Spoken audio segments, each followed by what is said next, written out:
Next, he was seen at a house 2.5 kilometers down the road saying, quote, "Mommy and Uncle are dead in the car," unquote. Apparently, she called, all of her boyfriends were called Uncle. all of Barbara's boyfriends were called Uncle. Yeah. So we had a lot of uncles. Apparently. That's probably one of the least traumatizing ways to deal with that, right? How do you mean? I mean, Calling him Uncle? Yeah, I mean, Oh. until maybe someday he comes Daddy, and like you just explain that to the kid, and you say like he's moving At in, 6, and it's really not an issue. right, but it's easier than saying like this is my boyfriend, he's replacing Daddy. Oh, yeah. No, absolutely. You know. Yeah. But it also explains why he's like staying over all the time, and you should like him. Yeah, all uncles do this, right? Yeah. Maybe, no. hopefully not. No. Hopefully, really hopefully. I hope not. I'm an uncle, and I Yeah. don't do that. But, Well, so do we know how he got to? no. I mean, he could have walked. I doubt it. Actually, it's the smart kids think that his dad Stefano was there, and that he took part in the murder, and that he actually carried him to this house and dropped him off. Well, Natalino said that a man put him on his shoulders, sang a show tuner, like off a TV show that was on, I believe, and that guy was probably the murderer, but that he carried him all to this house and then set him down and put him there, and because they say that the doorbell was too high for him at a 6-year-old at his height to have reached up and hit it. So they think that there had to have been an adult there to push the button and then run away. Sounds very likely. Yeah, and frankly, you know, I know we may talk about this. It sounds like his story changed a lot, and he says he doesn't remember anything. And realistically, like, he was 6 years old. Yeah. And he saw his mom get brutally murdered. So I am not surprised. I mean, I make things up from when I was 6, and they were not traumatic at all. You know, so I'm not surprised that he would not have any real memories or anything he was willing to identify as real memories from that time. Well, yeah, it'd be a little fragmented at the least. Yeah, well, and we all if the tell ourselves adrenaline's flowing and stories, stuff. too. Oh yeah. I mean, You know? I know that my memory changes in weird ways. I'll go back and check a story that I was sure was this way, and I find out I've got a lot of details wrong. Oh, yeah. Yeah, Do it all the or time. I'll tell my mom, this has been happening a lot, I'll like say, oh yeah, I remember when this blah blah blah happened, and she's like, you weren't there. You've seen lots of pictures of that, and I'm like, oh. Yeah, no, false memories. You've invented the memory. I invented the memory because I've heard the story and Yeah. seen pictures, and so I have put myself in that position. So, long story short, it's not surprising that his story is all over the map. No, not really. But back to our murder. So whenever a married woman and her lover are murdered, well, who do you go look at first? Stefano, the husband. Yeah. They hauled him in. At first, he claimed that he was home in bed sick when the murders took place, but that alibi didn't hold up. And then police did a paraffin test on him. You know what those are, for checking for gunshot residue. Right. And they found some of that on his right hand, indicating he had fired a gun very recently. And that didn't look so good. He also gave conflicting stories, and he sort of started admitting that he'd been there, but then he claimed that a guy named Salvatore Vinci was the actual gunman. And then he changed his story and said that Salvatore's brother Francesco Vinci was the one who pulled the trigger. And then he changed his story back again and eventually recanted that story. I've always wondered if his intelligence was as low as it is made out to be in the stuff that I've read. I wonder how much of his story was led. Do you know what I'm saying? Because we've talked about this before, that it's easy to get a witness to start telling you a story the way that they think you want them to, because they don't realize that they're implicating themselves. Yeah, and police do sometimes have a way of trying to put words in your mouth when they interrogate you. Intentionally or not. Yeah, sometimes they'll do sneaky stuff to get you to fess up. But well, let me give you some background on Salvatore and Francesco. They immigrated to Tuscany from Sardinia in the 1960s, and Salvatore rented a room for a while in Stefano and Barbara's house, and so of course he became one of Barbara's lovers. And uncle. And uncle. Yeah. And then later, Salvatore and Francesco, even though they were brothers, they actually didn't like each other. They were rivals and everything. And so Francesco stole Barbara away from Salvatore. And became the uncle. And then after that, eventually, Antonio, who was an even more recent immigrant from Sardinia, well, he stole her away from Francesco. And became the last uncle. So this is an episode of My Three Uncles. More than three, probably. But But in a sense, Salvatore and Francesco had a motive for murder, so did Stefano. Oh, jilted lovers and the jilted husband. Yeah. Yeah. And plus there was some stolen money involved. There was some family honor involved, so there were some other family members possibly there. It's complicated. Anyway, Salvatore, because his name had been mentioned, they brought him down to the station for questioning, and reportedly when Salvatore walked into the room, Stefano immediately recanted his story and just said that he'd done the whole thing by himself. So Salvatore apparently, had some sort of intimidating effect on Stefano. Well, we'll find out more about that later. If you guys are good. Eat your vegetables and maybe I'll tell you. Oh, we're never going to find out. No. Yeah, no. The gun, the police asked him what happened to the gun, and Stefano said that he threw it into a ditch. So police searched all ditches in the nearby area and never did find the gun. They were able to ID the model of the gun, though, because every gun manufacturer uses different processes for like rifling and such. So you can always tell the model. The firing pin makes a different, depending on the model of the gun, makes a different imprint on the shell casing. It was a Beretta 22 handgun, very common in Italy. And the firing pin in this one was pretty unique. Well, yeah, it was a rectangular firing pin, and this particular one, any firing pin in a gun and the same model of gun is going to have minute differences, just like fingerprints and everything else. And this one had a special little defect in it that was very, very unique, and that it had a dimple in it, and so it left a very unique mark on the shell casings. And it didn't tend to hit in the center, anywhere near the center. And all of the images I saw, it always hit on the kind of the outer edge of the shell casing. Yeah, well, the 22 is a rimfire cartridge. Oh. Yeah, so that's why. That would explain it. Never mind. It was meant to do that. That's why they call it 22 rimfire. I completely just glossed over the rimfire, but I was like, it was really weird that it was always hitting on the outside. Never mind, ignore me. I'm an 22. I know. Get it right, man. You had one job. Yeah. Well, okay. You're off the force. So did they ever find it? They never found the gun. Still to this day? To this day, as far as I know, it was never found. Wow. Yeah. You could be the owner of that gun. I might have picked it up at the gun show. Yeah, sorry, I more meant like you, the listeners. Oh, okay. Yeah, you might have picked it up at a gun show, listener. Yeah. So, yeah, if you got a Beretta 22 semi-automatic gun, take a closer look at it. That looks old. Yeah, looks old and it's got blood on it. The police, for their part, were a little skeptical about Stefano's story because he was a small, weak guy, not very bright. It seemed like a fairly well-planned little murder. And Salvatore and Francesco were scarier guys. I mean, Francesco was known to be involved in a lot of criminal activity, and they seemed to have some motive also. So it wasn't beyond the realm of belief that they also obviously had a reason to want to shoot Antonio, right, at the very least. Yeah. In fact, all three of them did. On the other hand, here they had a suspect who was saying that he had done it all himself. So they had a confession. This guy had a strong motive. They had physical evidence of his involvement. And his kid, by the way, Natalino, in his statements to the police, did say, at least at first, before he said he couldn't remember anything, he did say that his dad was there at the murder scene. And so it looked to them like they had a pretty strong case. Open and shut. He was guilty, apparently, even if other people were involved. So they went ahead and sent him to trial. He was sentenced to 14 years in prison. Got out after about 6 years and went to live in a halfway house. So that would have, yeah. Just can you do the math for me real quick? That would have put him out of jail in what year? I'm not sure. I think he got out in 75 because I don't think the trial took place until like 69. Okay. He gets out in like 75 or so. That's fine. I'm just wondering as we go forward. Yeah. Well, I did the same math because I was wondering if he was out of jail by the time the 1974 murders happened, and he was not. He was still in prison when those murders happened. Great. Speaking of 1974, September 15th, 1974, about 10 miles northeast of Florence, near a town called Borgo San Lorenzo. Which is beautiful. Have you been there? Yes. Oh, okay. Yeah. How many times have you been to Italy? 2. 3? Times? 2.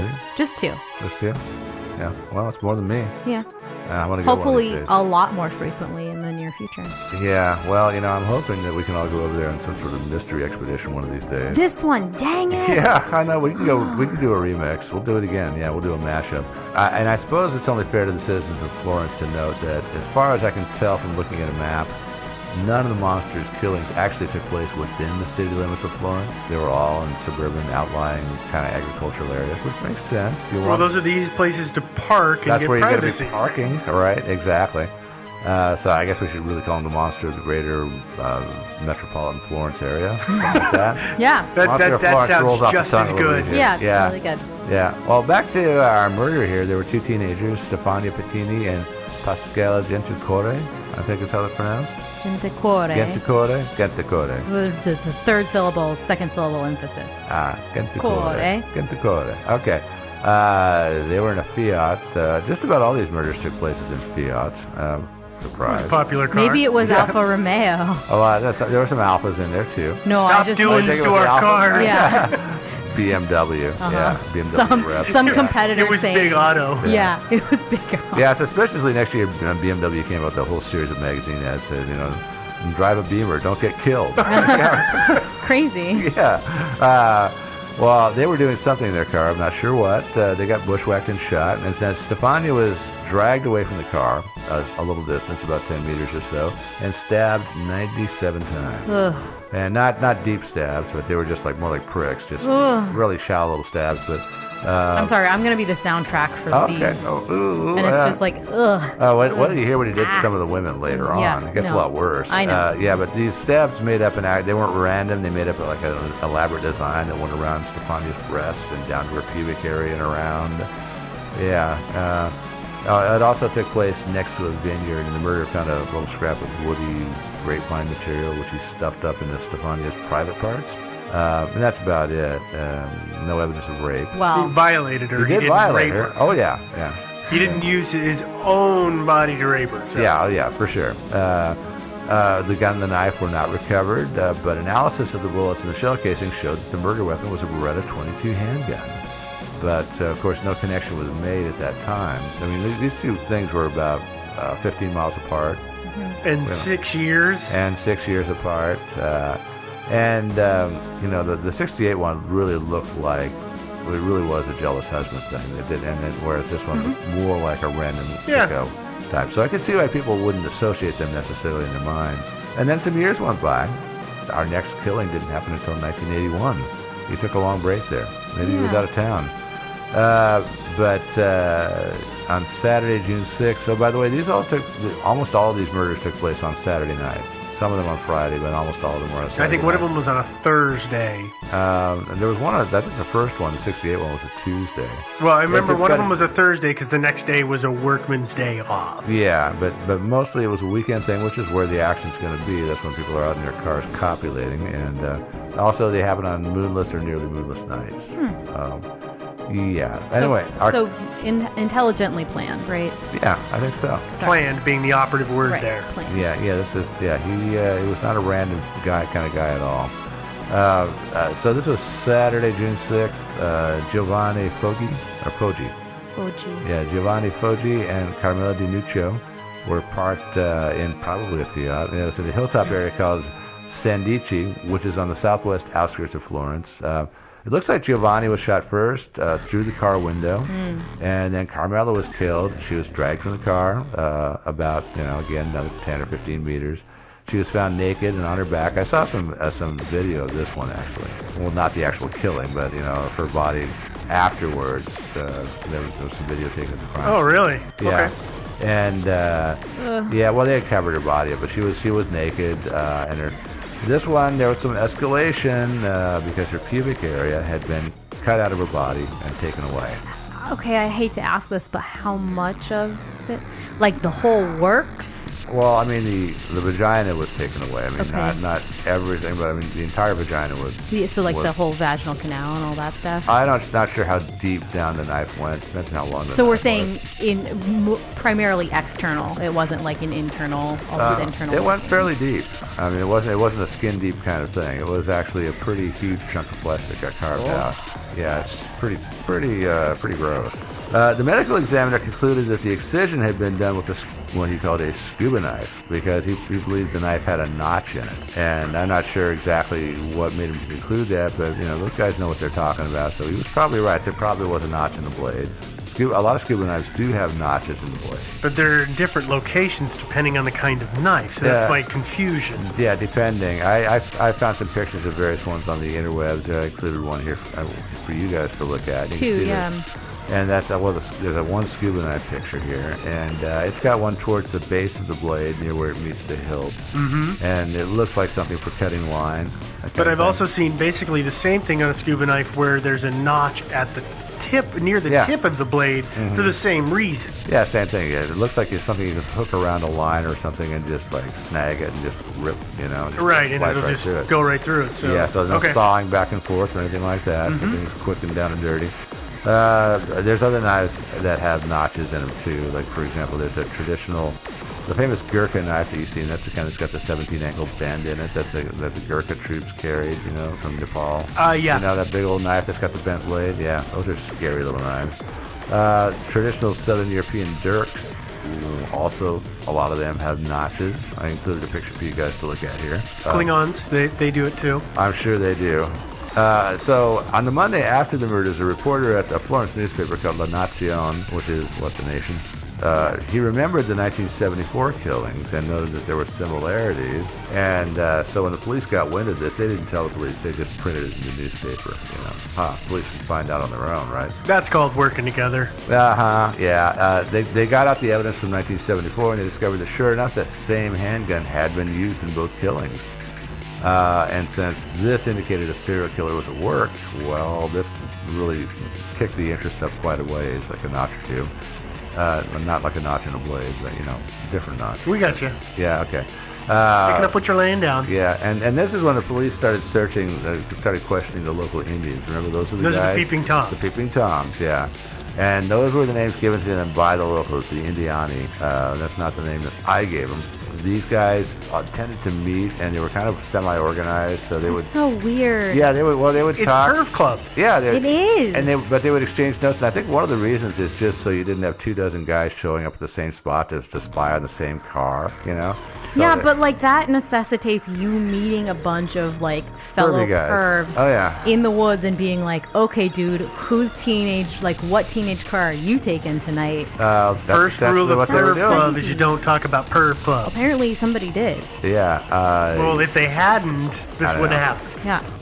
I can think of better things to do with your time. It's just creepy and weird. A little bit. But by talking to various Indians, they found out that the guy who would have been hanging out in that particular area that night was a guy named Enzo Spalletti. Because they had their own areas. Yeah, well, he wasn't there all the time. I know, but they knew he was in that area. He was assigned that area that night, sort of. Yeah. And also Giovanni. From Perv Central. Yeah, Giovanni's car was known to the voyeurs also. Giovanni was the guy that got murdered of the couple. It was known as a, quote, good car. Yeah, meaning there was lots of action, so they knew his car. And so it seems likely Enzo Spalletti would have been actually watching it when the murders took place. I probably not, but, it does seem kind of likely. I can see where the police wanted to talk to this guy. Yeah. Spalletti was evasive when he was hauled in for questioning. I think they grilled him for like 6 hours. Most likely that might have been because he just didn't want to admit his hobby was spying on people having sex in their cars. It's just a little embarrassing. As a married man, yeah. Well, yeah, he was married. Yeah, and he had kids. He told police, first of all, that he'd been with another voyeur the whole evening, which turned out not to be true. And then he told the police he'd gotten home by midnight, but then when they talked to his wife, she said that he didn't get home till after 2 a.m. And so, the police... She was just trying to get back at him. Maybe. Could be. She knew, and she was like, you know what? No, we're punishing you. Screw you, dude. Yeah, it could have been. Cops decided he was holding back information, and I could see why they might wonder about that, because you would think he would have seen something. If that's his whole thing, is spying on these cars. Why didn't he see somebody murdering these people? Yeah. Well, maybe he was away on a pee break. I was going to say, yeah, he may not have been there during the time that it took place, or he might not have been following the rules, and, it was a dry spot, so he went somewhere else hoping to see something, and he left too early. Yeah, that's entirely possible. Or it might have been that he was somewhere else and he came along and saw the bodies and stuff. And got the hell out. And got the hell out of there and didn't say anything, which, that wouldn't be unheard of, right? Anyway, he was not charged with murder. He was charged initially with reticence, which in Italy is considered kind of a form of perjury, when you're not willing to tell the cops everything they want to know. And then in July, they decided, well, maybe he's a killer after all. So they charged him with murder. Yeah, and that's the way it works in Italy. I found out from researching this is like nothing. Don't want to sound like I'm down on you Italian folks. I love you guys. I'd love to see your country, but it does sound like your justice system is a little screwed up. Oh no, it is. It's just all the systems. I can tell you, I'm currently in the process of pursuing my dual citizenship in That's Italy. right. I forgot about that. And it turns out that if you are willing to pay a ton of money, you just Like a get fast. bribe? It takes it like they're literally. I have to wait like 3 years before I can even get an interview at the consulate in America. But right? if you grease the wheel. But if I were willing to give them like a couple $1,000, like I would literally have my citizenship in like a month. Mm-hmm. But nope. Yeah. I can't afford that. So Yeah. I mean, it's just This it's is why her even name this. is not on the show bank account. It's true. Yeah. I mean, it's even stuff like that. It's all of it. Yeah, and this kind of stuff happens And all around the world. and honestly, I mean. most people who live in Italy will tell you the exact same thing. Oh yeah, no, it's not just Italy. There's a lot of countries where yeah. it's just expected that you're going to bribe people. Yeah. It's like. So Enzo. So back to Enzo Spalletti. Luckily for him, the monster didn't wait another 7 years before he struck again, because that actually would have been a bad break for him. Yeah. So on Friday, October 23rd, 1981, so just several months after the murder, Stefano Baldi and Susanna Combi were parked in the Bartolina fields. Did I get that right? Bartolina? It's close enough. Yeah, all right, okay. Well, that's west of Florence, and their car was found the next morning. The driver's side window had a bullet hole in it, just like the previous murder. Passenger side door was open. Suzanne had been dragged about 10 meters to the car and mutilated like before. You know what I'm talking about. Mm-hmm. And they found the usual shell casings from a Beretta 22. They matched. They also found a strange stone about 20 meters from the murder site, which was shaped like a truncated pyramid. Red herring. Oh, well, not even a red herring. I don't think. I think it was just randomly there. I doubt that the murderer even. No, dropped it's just it a red there. herring. It's just, No, actually, what it was a doorstop, but apparently this police or this prosecutor who found it didn't really know what it was. There was a journalist who was there who wrote quite a lot about this. His name is Mario Spezzi, and he co-wrote a book about this with Douglas Preston called "The Monster of Florence." Very good book, by the way. The book to read if you're more interested in this, if you want to hear more about it. And later on, that little pyramid caused trouble for none other than Mario Spezzi. Because it turned out he had a doorstop in his house, and it was shaped sort of kind of like this one. And later on, I mean, years later, when the investigation really took a left turn and started getting into strange accusations. Crazy territory? Seriously crazy. Satanic death cult accusations and all kinds of loony conspiracy theories. Not on the part of the internet, but on the part of the police and the prosecutors. the killer left behind a paperweight. And you've got a paperweight on your desk. It was you! That's Kind about of stuff? That's about it. Okay. That about. I mean, yeah, because and it was only much later that the investigation became as loony as it was. But boy, did it get loony. Our next killings were in June 1982. So, Devin, you pronounce their It names. was Paolo Maimari and Antonella Miliomini. Miliomini or Miliomini? Miliomini. Mimi? Yeah. Okay. All right. Is how I would Mighty say Mo. those. All right, that works. Close enough Yeah. All right. Well, for so government work. yeah. All right. So they pulled these two pulled their Fiat, I believe it was. Freaking Fiat. I'm never going to drive one of those cars. I'm gonna go buy one tomorrow. Yeah, they were parked. They pulled off what was actually a fairly busy road. They pulled up this short little dead end road at the edge of some woods and parked for the usual stuff, right? And Paolo violated the first rule of parking on the creepy dead end lovers lane in serial killer territory, which is that you always turn your car around and point it towards the exit before you shut off the ignition, right? Yeah, absolutely, That's yeah. what I do. I Yeah. think he probably had something else on his mind besides that rule. Probably. Well, anyway, here's how it all shook out. The police reconstructed the scene. It looked like, from what they'd seen from the evidence, that they had finished having sex. Antonella had climbed into the back seat to put her clothes on, and at that point, the monster was lurking nearby, and apparently was not as stealthy as he'd been previously, because Paolo heard him or saw him, and so he quickly started the car, jammed it in reverse, and backed out of there as quick as he could. The monster fired a shot, hit Paolo in the left shoulder, but didn't completely incapacitate him or anything. The car kept backing up. It hit the main road, but unfortunately, Paolo did not make the turn, and the car went across the road, and the rear wheels went into the ditch where he was stuck. He put it in put it in first gear or forward or whatever drive, but was not able to get out of the ditch. Meantime, the monster is advancing upon them, stands on the opposite side of the road. They reconstructed This is when the suspenseful music would play in the movie. Yeah. And I'm imagining things inside that car were probably a little tense right about now. Probably. Yeah, he stood across the road and shot both headlights out, and walked across the road, pulled open the driver's side door, and shot each of them in the head. He pulled Paolo's body out of the car and threw him to the ground. He got into the car and tried to get it out of the ditch, and presumably I think he did this because he wanted to transport Antonella's body a little further away to a more private spot, so he could do some of his usual surgery, if you know what I'm talking about. Trophy taken? Yeah, but the car, luckily for her, I guess, was stuck. It didn't really matter for her, I guess. She was dead. But at the same time, better for the next of kin, right? Yes. Yeah, he did leave. He went up the hillside, across the road, and threw the car keys away. They were found about 300 feet away, along with a bottle of some over-the-counter medicine that was never apparently any use in tracing the killer.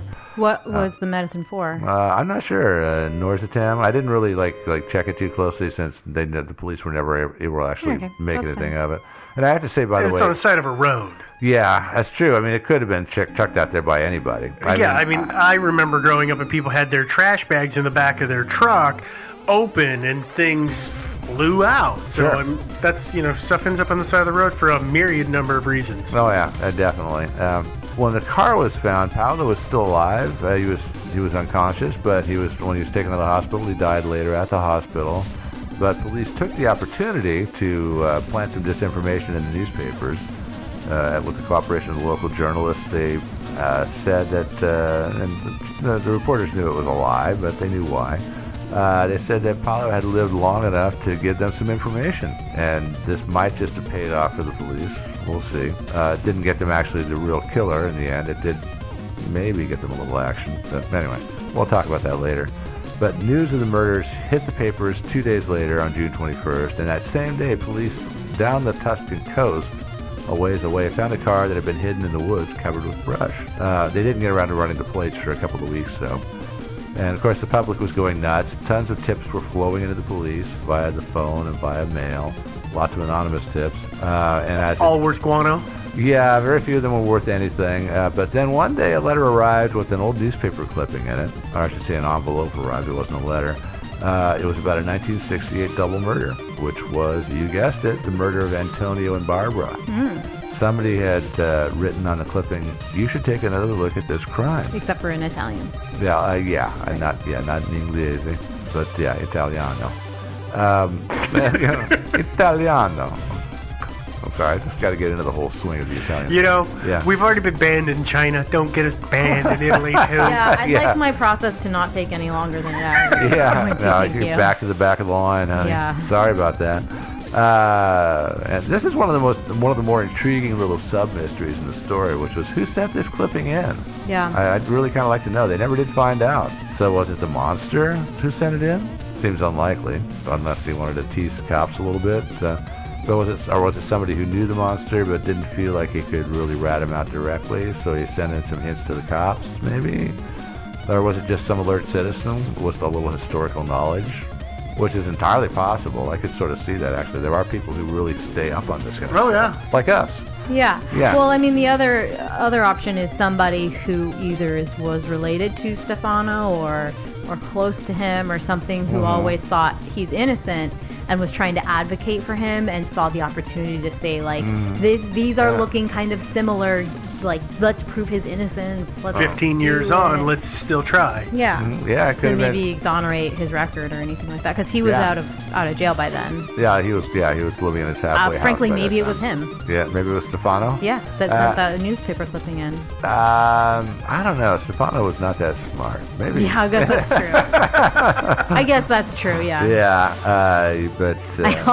I need our listeners to know that Joe just looked like genuinely shocked that I would even suggest that Stefano might have sent this in. Like, come on, you got to be kidding. Maybe it was his son. His son? Natalino? How old would he have been by then? Yeah, it would have been about 15. 18, 19. Well, Yeah. it was Well, he was 6, and then it was 15 years He's later, in his- so he's 21. 20. Yeah. He's yeah. an adult. Yeah. Yeah, so it He could have could've. been. Yeah. Yeah. It could. Yeah, it could have been. Anyway, that's a different mystery for a different time. Yeah, totally. Another one that's probably not going to get solved. But police did go back and they looked at the files and they found that, this is amazing, by the way, that the evidence had not been lost or misplaced. How That often is does that happen? Actually surprising. Yeah, it kind of is. Yeah, and I'm not putting down the Italians. This happens all over Everywhere. the place. Oh yeah, it Everywhere. does. Yeah, but they still had some shells from the gun that they had collected. By the way, the monster never troubled to pick up any of the shell casings. Of course not. Yeah, of course not. And so they still had those shells. They compared it to the more recent killings, and by the way, perfect match. Same gun. So it appears that that first killing might have been the first monster killing. Maybe. It's a long.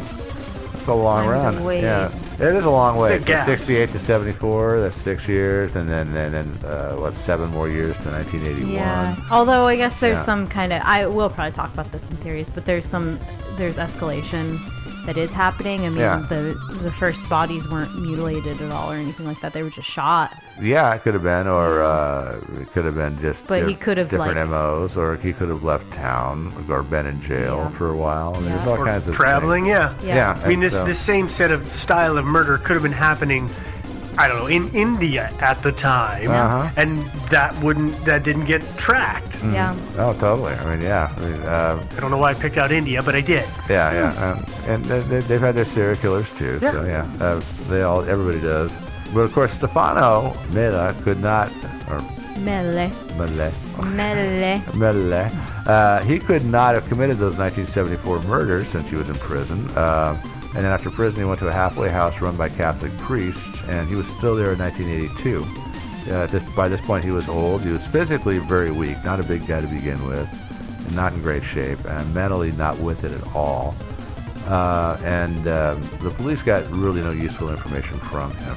So did the monster commit the 1968 murders? Well, that's hard to say. I mean, it's hard to say if he was even there. He might have been there, or maybe not. Apparently, there were like a number of people there. It was not. According to the theories. According to the reigning theories out there, the reigning theory about the 1968 crime is that it was actually a clan killing that involved members of the Mele clan. Mele. Mele. The Mele clan and the Vinci clan. And the theory is that Da Barbara... Vinci? Yeah, Da Vinci. Vinci. Yeah, Da Vinci. Yeah, Okay. Da Vinci. I yeah. suddenly thought that there was an inventor involved. Yeah, No. yeah. Well, the theory is Somebody that from the Barbara... Clown College is going to call us on that. Who's Let's that? keep going. Oh, McDonald's? Oh, yeah. Barbara had brought dishonor on the Mele clan. Mele clan. Mele clan with their behavior. And, of course, Salvatore and Francesco were probably feeling a little butthurt that Barbara had ditched them for Antonio, right? And also there was some stolen money involved, which was probably the straw that broke the camel's back. But I'm not going to go into that because the story's already complicated enough. But even if it was a clan killing in 1968, Stefano should have known something. It appears he was there. He was placed at the scene and By his son. and convicted. Yeah, and so but the problem was, the police couldn't get anything out of him. Reporters were going berserk trying to get into the halfway house to talk to him, but the priests that ran the place wouldn't let them in. And then Mario Spezzi, who I mentioned here before, our intrepid reporter, faked being on a documentary crew. Essentially, they said that they wanted to do a documentary about these priests and their good works, and stuff. And so they totally lied. They got in there and just happened to interview Stefano, and they started talking a little bit about the murders, and he was kind of vague and evasive about the whole thing. It didn't really say much useful, except for one thing. Ooh. He said, quote, "Otherwise there will be more murders. They will continue to kill," unquote. So, ominous words there. Yeah, so he seemed